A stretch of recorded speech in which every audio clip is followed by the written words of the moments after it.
Hello everybody, we're going to get started. This is a webinar for our new incoming international exchange students. We hope that this will be helpful to you to help you through the application process. We will be offering more webinars as you continue in the process to become a student at the University of Georgia. I just want to check to make sure that everybody can hear us. So if you can type in the chat box yes, then we can know that everybody does not have any issues.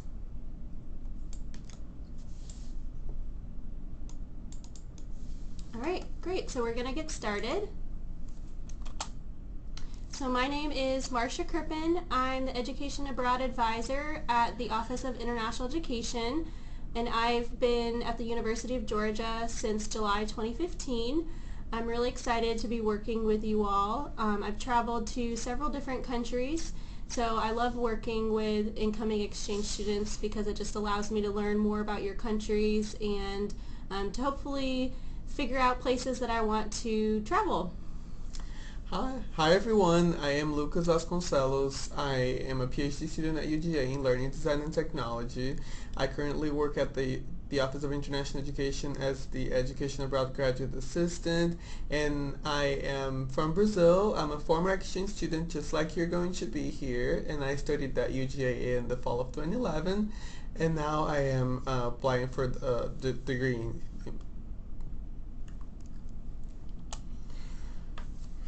Alright, so today's webinar agenda is going to consist of going over the Go Abroad portal, which is the website where your application is.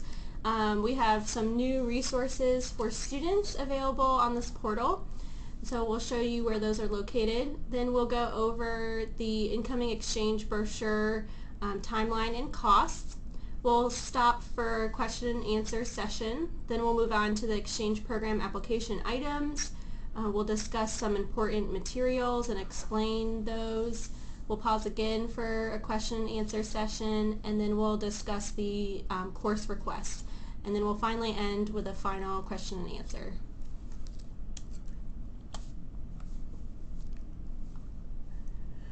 So this is the Go Abroad portal. If you go to goabroad.uga.edu, this is the main page, the home page, and I just want to show you guys there is this incoming exchange student on the left side hand of the screen with the black arrow. That's the page where we are going to have more information for all of you, including all of our resources to help you with the pre-arrival application and post-arrival stages.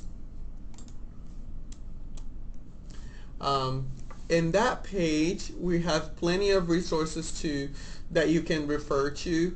So we have handbooks as the application, the pre-arrival and the post-arrival. The application and post-arrival handbooks are already ready and posted on the website. Feel free to read it, and if you have any questions that are not addressed in the handbook, please feel free to contact us via email.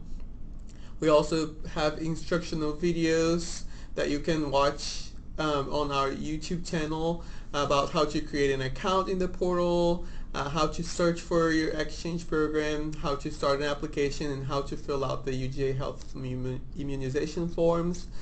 And we are also posting the links to the webinars for students and for coordinators if you can go back and watch them. This is what the exchange program brochure looks like. The program brochure contains information about the UGA campus and the college town of Athens, the exchange program information sheet, course requests, suggested courses for English as foreign language learners, program costs, on-campus housing, meal plan, and the Disability Resource Center. The brochure looks very similar to both undergrad and graduate student programs, so please be sure that you know which one you're selecting, and please be sure to review the information on the program brochure before starting an application in the portal. Okay, so we just wanted to show you a general timeline for the application process. So right now we're conducting our second webinar for incoming exchange students. The application deadline is October 15th, so we strongly encourage you to be working on your application so that you can submit it by the deadline. We will have some additional webinars in the month of October, but currently we haven't set any dates, so we will be emailing you with those. The recommended arrival dates are January 2nd and 3rd. That's a Monday and a Tuesday. The ISL and the OIE exchange orientation, so that's International Student Life and the Office of International Education exchange orientations, are going to be on Thursday, January 4th. Wednesday, January 4th, and then classes begin on Thursday, January 5th. So please be sure to book your arrival to Athens or to Atlanta on the 2nd and the 3rd. We will be providing pickup services on the 2nd and the 3rd, but not prior. So this is the estimated budget for an exchange student. This is the general cost for an exchange student. If you are a student that has an agreement that does not include housing, then please note that this is not your budget and we'll send you an individual budget. But the International Student Orientation is $75 if you register early. That's before December 16th. We strongly encourage all students to register for this orientation. You do have to purchase your UGA student ID card, which is $20. There is a international student compliance fee of $62 that all students have to pay each semester. If you choose to live on campus, you will be paying $3,419 for one bedroom within an apartment on campus. It's a 4-bedroom, 2-bath apartment, and the on-campus housing, you'll be mixed with another exchange student and 2 local students. If you choose to enroll in the meal plan, it is $1,978, and that allows you to purchase meals 7 days a week, so 21 meals 3 times a day, and that begins on your move-in day. We have an estimate cost for books and supplies of $500. We do have a mandatory insurance plan for all international students. It is $1,206. It covers you from January 1st to July 31st. All international students are required to be enrolled in insurance. If you currently have an international insurance plan that you want to use, once you arrive on campus, you can submit a waiver. We will discuss this more in a future webinar, but just know that all students are required to have insurance. And then there are other personal expenses that you should budget for, and this includes additional meals if you want to get a cell phone. If you're living on campus, laundry is included, but if you're living off campus, you may have to pay for laundry, and then other miscellaneous expenses. So now we're going to pause for a brief question and answer session. If you have questions about what we just discussed, and remember we're going to be discussing more things in a few minutes and have other moments for you to ask questions, but if there's anything that you have questions about what we initially discussed, like the budget or the timeline, please type it into the chat box.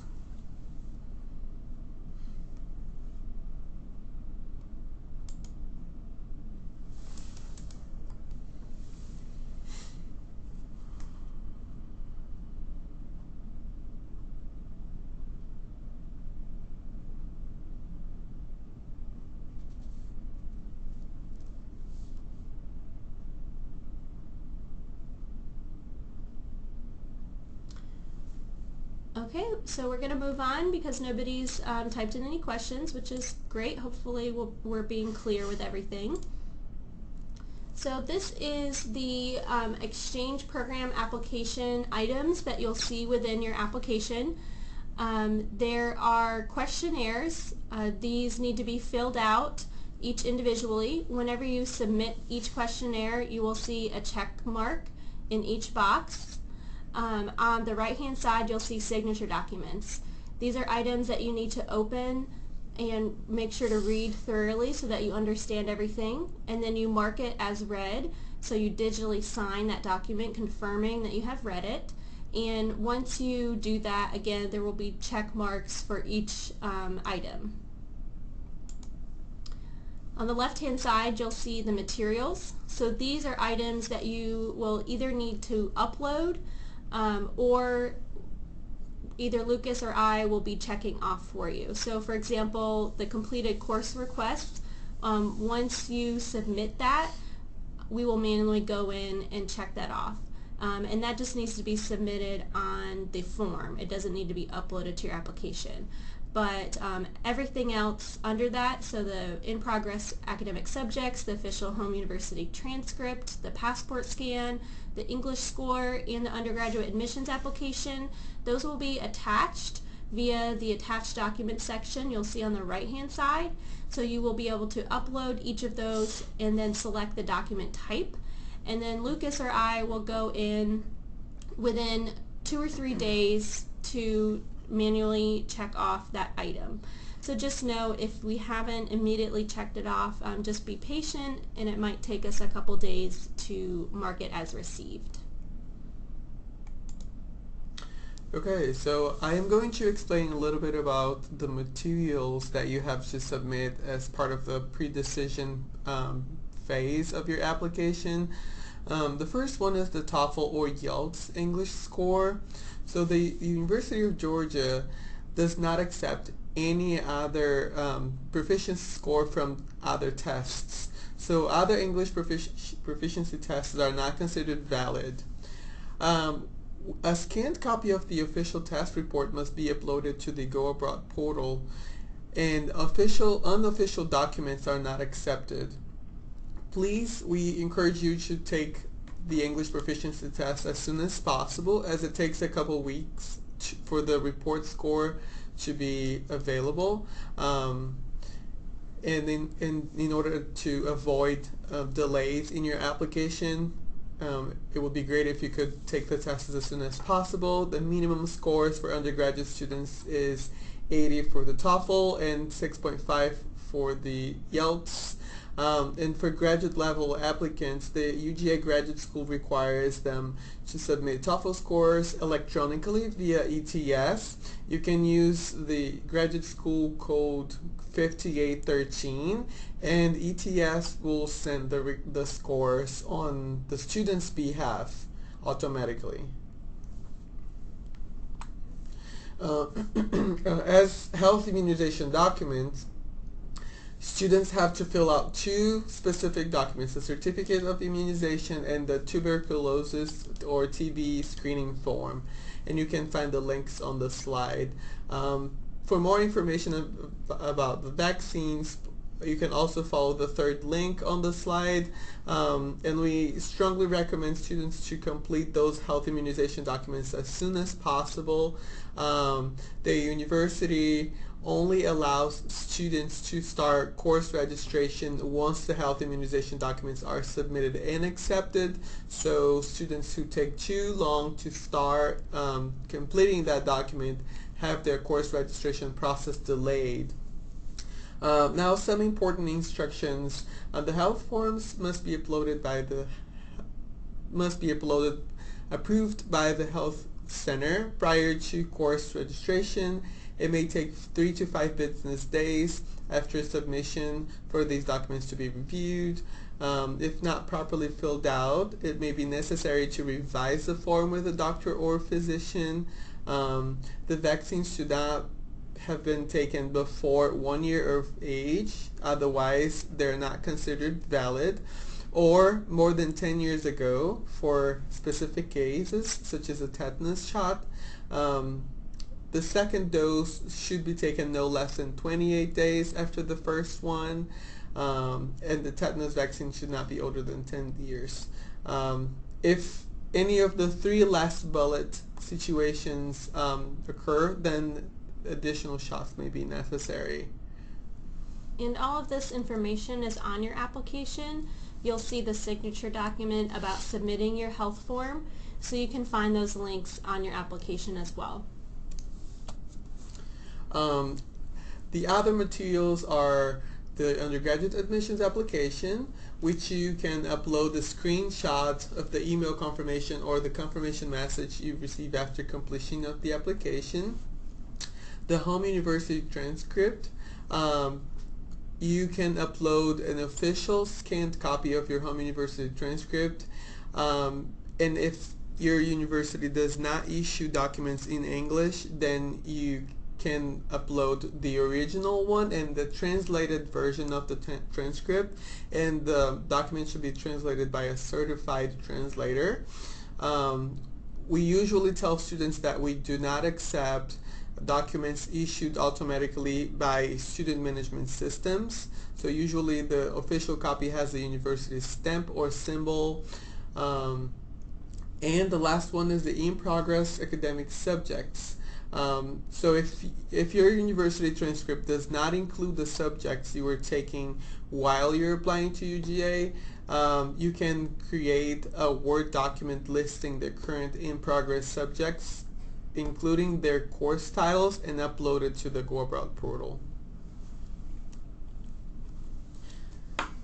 So again, we're going to pause for question and answer. Does anybody have any questions regarding the application, any of the materials, the required signature documents? Please type it into the chat box if you do.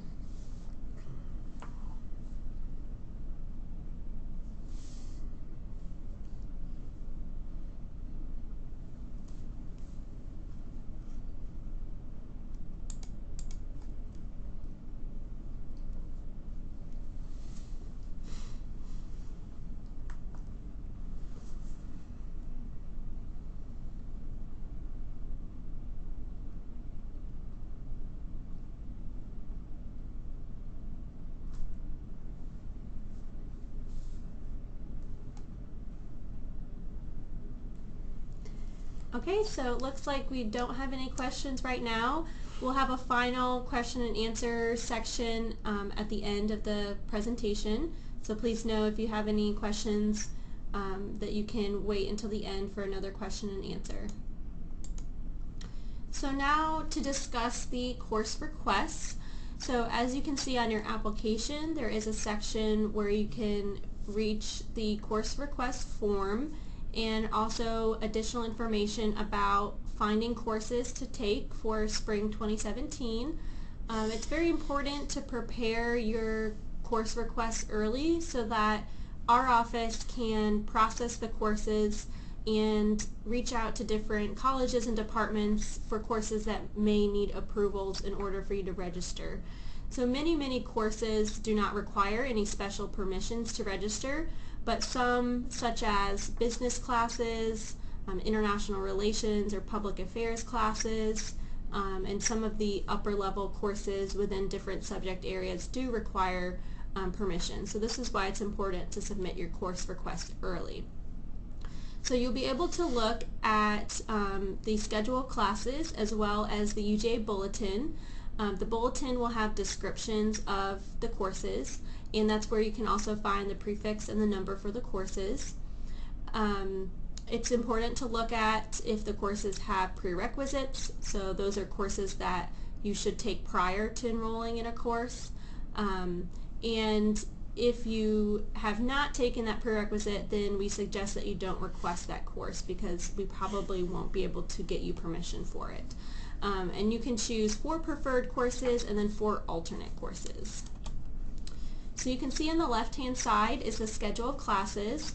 You'll be looking at spring 2017 schedule of classes, and once you click on that, you'll see on the right-hand side all of the classes that are listed out. So each course number and then each section of that course number. So you can see the second one, AAEC 3010, is Farm Organization Management, and that has 3 different sections, so 3 different times that that course is available. So you can request a general course like 3010, or you could request the individual section. If you do want to request the individual section, you'll see the CRN on the left-hand side. So the bulletin is the place where we hold all of the courses, all the course descriptions, the required prerequisites, and permissions. So you'll be able to search for courses based off of the prefix and the individual course number. And so you can see on the bottom right hand side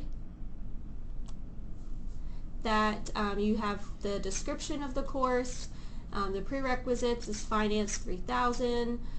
So if you need to know what that is to make sure that you've enrolled in that class before, then you would need to then search Finance 3000 to see if that description matches a course that you've previously taken.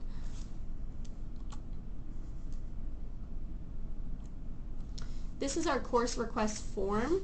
So you'll see on the top is the section to fill out your preferred subjects, and then the bottom is the alternate subjects.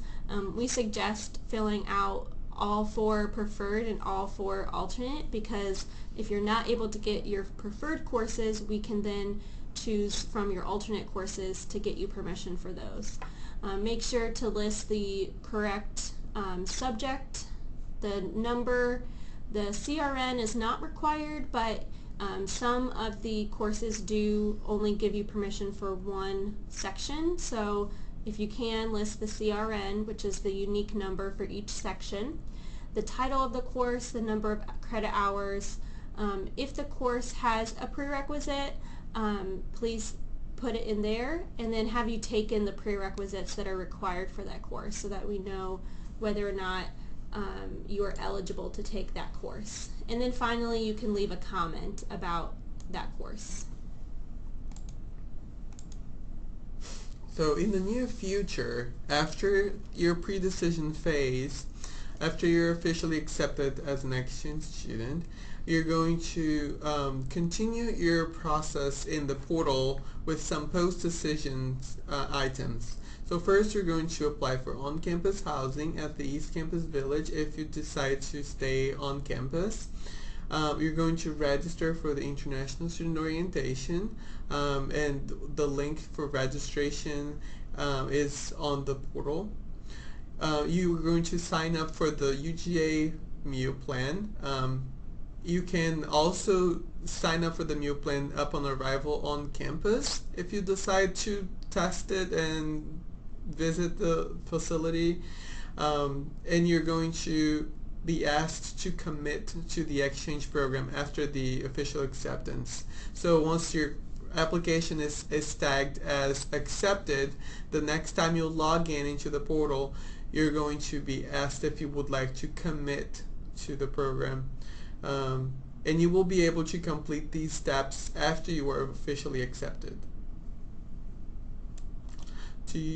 So this is our third and last one Q&A session. If you have any questions about any of the topics that we covered during the webinar, that's the time to ask. Feel free to type your questions in the chat box.